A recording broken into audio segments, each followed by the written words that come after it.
Everyone, নমস্কার সবাইকে। কেমন আছো তোমরা সবাই? আশা করছি সবাই খুব ভালো আছো, আমিও খুব ভালো আছি। আজকে হচ্ছে সোমবার আর এখন বাজে সকাল 9টা 15। যাচ্ছি রিধানকে নিয়ে স্কুলে। গতকাল থেকে ওদের পরীক্ষা শুরু হয়েছে, তো এই আর কি আজকেও পরীক্ষা আছে, তো ওই জন্য আগে ওকে স্কুলে দিয়ে আসবো, তারপর হচ্ছে পুজো দিতে হবে, কারণ আজকে হচ্ছে শ্রাবণের শেষ সোমবার, তাই বাবার পুজো করতে হবে এই আর কি। আর আমি স্কুল থেকে আসার সময় বাবার জন্য যে দুধ ফুল লাগবে সেগুলো নিয়ে আসবো, এই হচ্ছে ব্যাপার। আর আজকে আমি উপোস, এখন তো আর কোনো কিছু খাবো না, এমনিতে হচ্ছে তার মধ্যে আজকে দুপুরেরও কোনো রান্না বান্না করতে হবে না, কারণ হচ্ছে আজকে একটা নিমন্ত্রণ আছে, সেই নিমন্ত্রণে রিধানের বাবা চলে যাবে, তো এই হচ্ছে ব্যাপার আর কি। তো আর আমি যেহেতু উপোস তাই কোনো কিছু খাবো না, শুধু হয়তোবা নুন ছাড়া কয়েকটা রুটি করব। আর উপোস থাকলে আমার তেমন একটা মানে ঘন ঘন খাওয়ার কোনো প্রবণতা থাকে না বলে আমি তেমন একটা কোনো কিছু করতেও হয় না আমার, এই হচ্ছে ব্যাপার আর কি। তো চলো আজকের দিনটা কি করছি না করছি সেগুলো সব কিছু তোমাদের সাথে শেয়ার করব।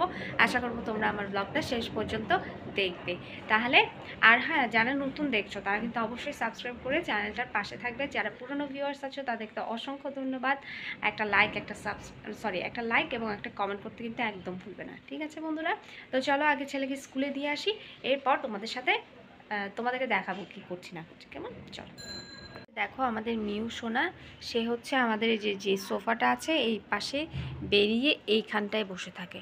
মানে একটু থেকে একটু যদি মানে হয়, মানে ধাক্কা লাগে বা কোনো কারণে যদি পড়ে যায়, একদম হচ্ছে রাস্তায়, হ্যাঁ, মানে ওকে আর বাঁচাতে পারবো না, এরকম একটা অবস্থা। ও এখানটায় গিয়ে বসে থাকে।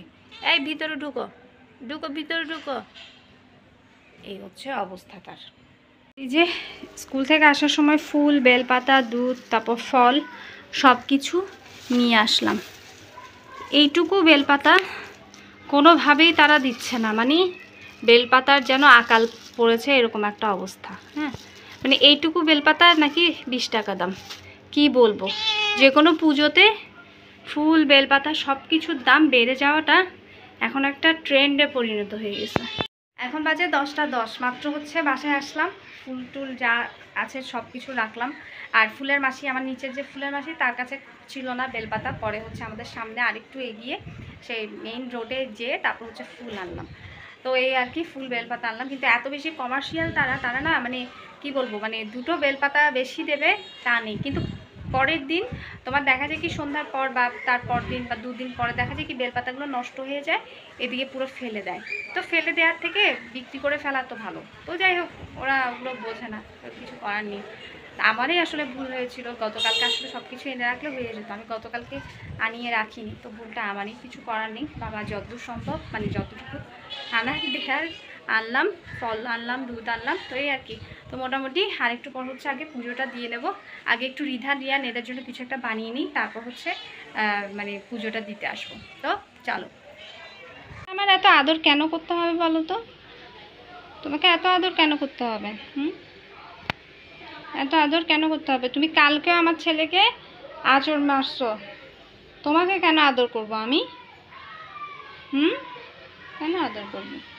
উলি লিলি লিলি লিলির বাবা, উলি বাবা, উলি বাবা, উলি উলি লিলি লিলি।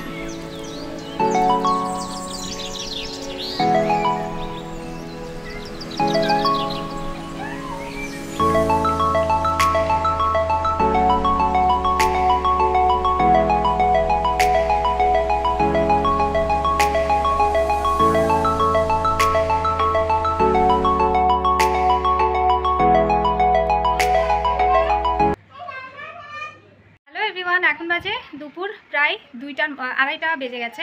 তো পুজো দেওয়া অনেকটা আগেই শেষ, আর এখন আমি রেডি হয়ে গেছি। আমার যে পাশের মাসি আছে, ওই মেশো যে মারা গেল, তো আজকে হচ্ছে সেখানে মৎস্য স্পর্শ, এটাই তো। আর আমাদের চিটংয়ের ভাষাতে বলা হয় মাছ ছোঁয়ানি। হ্যাঁ, তো যাই হোক, তো আজকে সেই অনুষ্ঠান ওখানে, কিন্তু আমি যেহেতু আজকে উপোস, আমি তো সেখানে খাবো না। রিধানের বাবা অনেকক্ষণ আগে যে চলে গেছে আর আসেনি, তো এখন আমি 2 ছেলেকে নিয়ে যাচ্ছি, কারণ ওখান থেকে ফোন দিয়েছে।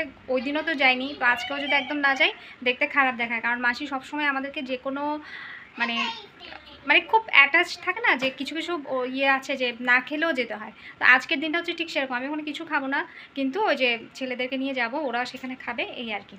তো আর মাসি আর দাদার জন্য হচ্ছে টুকটাক কাপড় চোপড় নেওয়া হয়েছে, সেগুলো শ্রাদ্ধের দিন নেয়নি, তো আমি যাওয়ার সময় এখন সেগুলো নিয়ে যাব, এই হচ্ছে ব্যাপার। আর এদিকে মোটামুটি আমি এই যে প্যাকেট করে নিয়েছি, এই সব কিছু দেবো।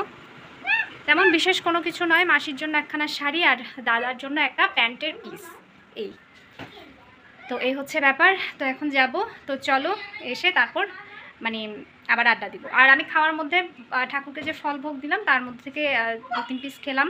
তারপর রুটি করলাম, আমার জন্য নুন ছাড়া রুটি করলাম, তো বানিয়ে রেখে গেলাম, কিন্তু এখন খিদে নেই, আমি এখন খাবো না, এসে আরও পরে খাবো। ফল খেয়েছি তো পেট ভরা, আর উপোস থেকে অত শত খাবার খেতেও আমার ভালো লাগে না। তো চলো যাই আগে। আর বাইরে গুড়ি গুড়ি বৃষ্টি পড়তেছে, তো এখন ছাতা নিয়ে বেরোতে হবে। আর ছাতা নিয়ে সৌম্য সাধ্যকে মানে রিয়ানকে নিয়ে বের হতে কি হয় চলো দেখা যাক।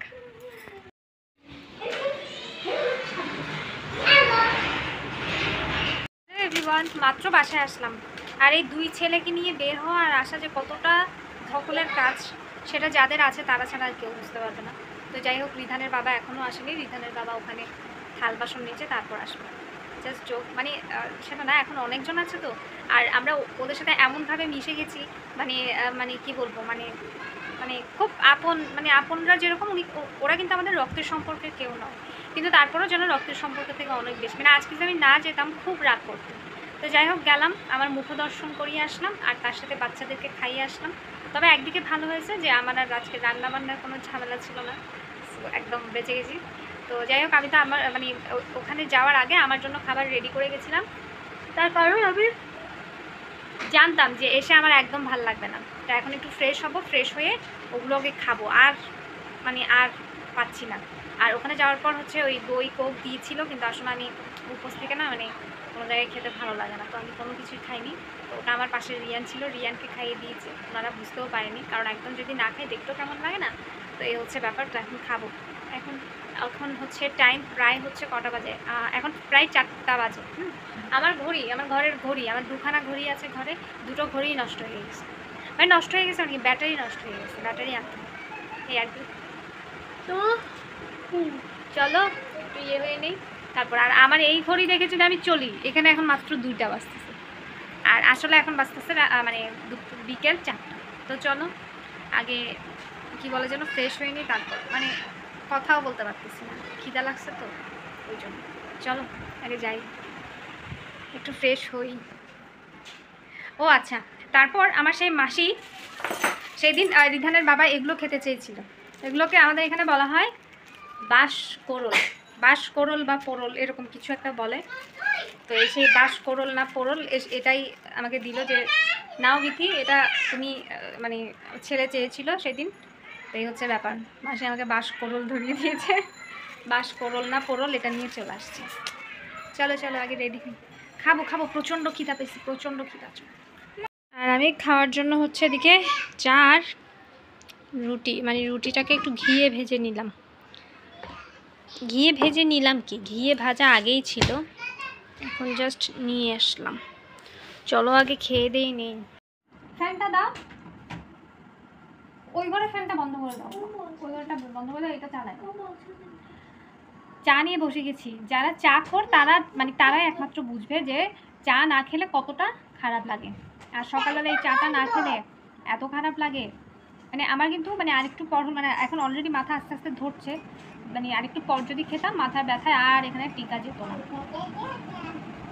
এ কি আরেকটু ছোটো কারণে তো উড়াই ঘুরে সবাইকে নিয়ে চলে যাবে, এ হচ্ছে ব্যাপার। কি এক অভ্যেস, চা না খেলে মাথা কামড়ানো ইয়ে করে।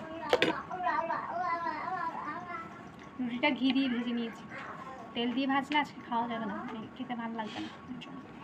তো চলো খাওয়া দাওয়া করে নিই। আর চা আর পরোটা এটা আমার সবসময় খুব ফেভারিট একটা খাবার। তো অনেকে সেদিনকে আমাকে কোনো একটা ভ্লগে বোধহয় কেউ বলেছিল যে তুমি চা পরোটা খাও, অন্য কিছু কি বানাতে পারো না। আসলে না, ব্যাপারটা হচ্ছে আমি না চা পরোটা খেতে বেশি পছন্দ করি। ইনফ্যাক্ট আমার ঘরের সবাই, করি না তা না, করি মাঝে মাঝে করি, কিন্তু অত খাটনি সম্ভব হয় না। তো ওই জন্য চা আর পরোটা। শান্তি। ওখানে যখন গেলাম মাছ মাংসের সেন্ট যখন আসতেছিল, সত্যি কথা বলি মানে লোভ লাগছে না, মানে খাবো। আমি যেদিন উপোস থাকি আমার সেদিন কোনো লোভ লাগে না, মানে খাবার আমার পাশে যদি কাচ্চি বিরিয়ানিও কেউ এনে রাখে আমার সেটা খাওয়ার জন্য কখনোই ই হয় না। কিন্তু সেখানে ছিল শুটকির তরকারি, সেই শুটকির তরকারির সেন্ট যখন মানে লাগলো নাকে, মানে বিশ্বাস করবে না, আর মানে নিজেকে আর মানে কি বলবো কন্ট্রোল করতে পারছিলাম না। যেহেতু আমি একজন শুটকি লাভার, তো ওই জন্য আর কি, ওই জন্য তাড়াতাড়ি বাচ্চাদেরকে খাইয়ে তাড়াতাড়ি চলে আসছি, কারণ আর বেশিক্ষণ থাকলে অবস্থা খারাপ হয়ে যেত। এটা হচ্ছে ব্যাপার। শুটকিটা আমার সবসময় খুব ফেভারিট। আর নিজের রান্নার থেকেও না মা কাকিমারা যখন রান্না করে সেই খাবারটা খেতে আরও বেশি মানে ভালো লাগে, এই হচ্ছে ব্যাপার। তো চলো আগে খেয়ে দিয়ে নিই, তারপর দেখাচ্ছি কী করছি। এখন দুধটা জাল দেব। প্রতি সোমবারে দুধের প্যাকেট আনি, অন্যদিন থাকে কিন্তু সোমবার দিন তো অবশ্যই আসে, অবশ্যই থাকে। এখন দুধটাকে জাল দেব। চলো দুধের প্যাকেটটা আগে খুলে নিই, কাঁচি দুধের প্যাকেট হাঁড়ি, এখন দেবো দুধ জাল। চলো তাহলে আগে জাল দিয়ে নিই। চুলা তো কালকে রাত্রেই মুছে রেখেছি, সকালে উঠে আবারও মুছলাম। আমার গ্যাসের যেই ইয়েটা সেটা এখন ডিস্টার্ব করছে, মানে এটা অন করলেও চুলাটা জ্বলছে না, এটাকে পরিষ্কার করাতে হবে চুলার লোক এনে। এই চুলা এখন হচ্ছে দিয়াশালা দিয়ে জ্বালিয়ে তারপর জ্বালাতে হয়, ম্যাগনেট নষ্ট হয়ে গেছে মনে হয়, চুলার লোক এনে এটাকে ঠিক করাতে হবে। তার মধ্যে দিয়াশালাইয়েরও কাঠিগুলো ঠিকঠাক মতো কাজ করছে না। এখন যেহেতু বর্ষাকাল, তাই এরকম মাসে যে সমস্যাটা হয়, ওই যে এরকম মানে কী বলে এটাকে, মানে নরম হয়ে যায়, তো তো এটা জ্বালাতেও একটু সমস্যা হয়, কিছু করার নেই। যাই হোক রেখে দেই। আর এখানে বড়ির প্যাকেট এনেছিলাম সকালবেলা, এটা এখন আমি নিরামিষ মানে রান্না করব, সেখানে দেব। দেখি আলু দিয়ে বড়ি দিয়েই রান্না করব এই বেলা আমার জন্য, মানে আমাদের জন্য। হ্যাঁ, তো চলো রান্নাবান্না শুরু করে দিই। আর আজকের ব্লগটা আমি এখানেই শেষ করছি। সবাই ভালো থেকো, সুস্থ থেকো, দেখা হবে আরেকটা পরবর্তী ব্লগে। ততদিন পর্যন্ত সবাই ভালো থেকো বন্ধুরা, টাটা।